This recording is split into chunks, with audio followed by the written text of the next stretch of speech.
Before we proceed to the next couple of slides and discuss the role of dialysis in CKD, I would like you to familiarize yourself with the KDIGO evidence grading. So some of the recommendations that I do present will have an evidence grading attributed to it, and that grading can be found in the link provided. You should also make yourself aware of the KDIGO staging of chronic kidney disease. This is a staging that's also in your therapeutic choices chapter on renal disease. The links have been provided. So this is the interactive portion of the lecture. When do you start or initiate dialysis in patients with CKD?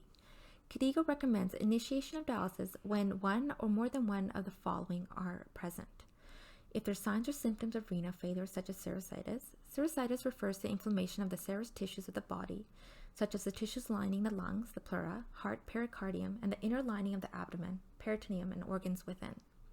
Going back to the slide, once again, if there's an inability to control volume status, an inability to control blood pressure, or if malnutrition is present, which is not responsive to dietary interventions, and if cognitive impairment is present.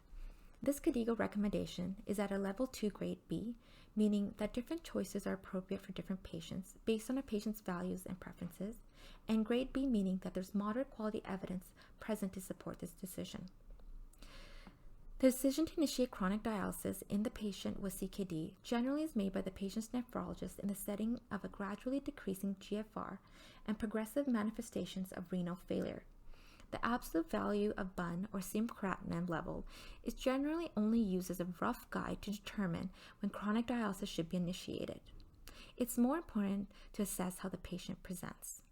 The Canadian Society of Nephrology recommends against initiating dialysis in outpatients with stage 5 chronic kidney disease in the absence of clinical indication.